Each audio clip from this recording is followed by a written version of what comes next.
Hello viewers, আপনারা দেখতে পাচ্ছেন এখন ঈদের জ্যাম লেগে গেছে। ঈদের ছুটি শুরু হয়েছে আর গাড়ির জ্যাম শুরু হয়ে গেছে। আমি আছি এখন চান্দুরা গাজীপুরে প্রচুর পরিমাণে জ্যাম। এক পাশে 2 লেনের গাড়ি পুরা জ্যাম, এখানে ছাড়তেছেই না।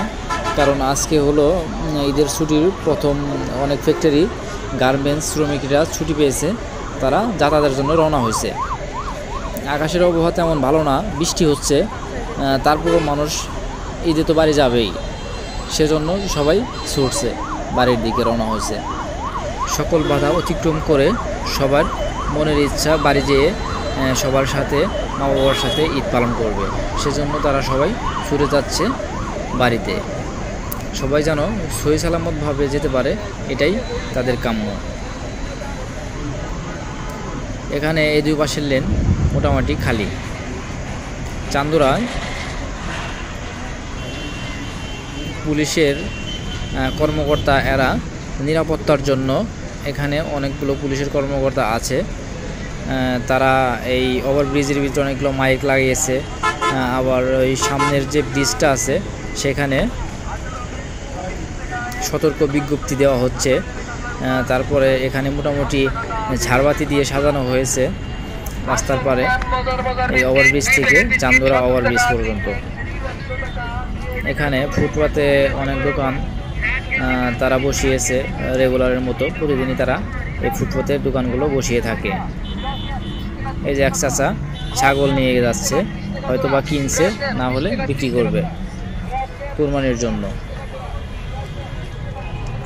এই পাশে ভিড় নেই, কারণ এই পাশে তো মানুষ যাতায়াত করতেছে না।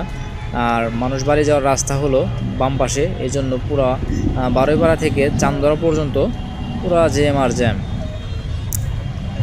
তো এখন আর ঈদের আছে 2-3 দিন। এখন এই 2-3 দিন পুরাই জ্যাম থাকবে, কারণ এই ঈদে গরু যেমন বিক্রির জন্য হাটে নিয়ে যাবে, তেমন মানুষও ছুটবে। গাড়িগুলোর চাপ একটু বেশি, সব মিলিয়ে জ্যামটাও রোডে বেশি থাকবে। এখানে পুরা বারোইপাড়া চান্দুরা ব্রিজ থেকে ওভারব্রিজ পর্যন্ত পুরা ঝাড়বাতি দিয়ে সাজানো হয়েছে। আর এখানে দেখুন পুলিশেরা তাদের সতর্ক বিজ্ঞপ্তি দিচ্ছে মানুষকে, যাতে তারা সঠিকভাবে বাড়ি পৌঁছাতে পারে এবং কিভাবে যাবে সেজন্য সতর্ক বিজ্ঞপ্তি দিচ্ছে, যা সহি সালামতভাবে যেতে পারে। এখন আপনারা দেখতে পাচ্ছেন পল্লী বিদ্যুতের অবস্থা। গাজীপুর পল্লী বিদ্যুৎ থেকে চান্দুরার দিকে গাড়ি যাচ্ছে। এখানে অনেক মানুষজন দেখা যাচ্ছে, তারা বাড়ি ফেরার উদ্দেশ্যে রওনা হয়েছে এবং অনেকেই গাড়িতে যাত্রা অবস্থায় আছে, আবার অনেকেই রাস্তায় ভিড় জমাচ্ছে বাড়ি যাওয়ার উদ্দেশ্যে।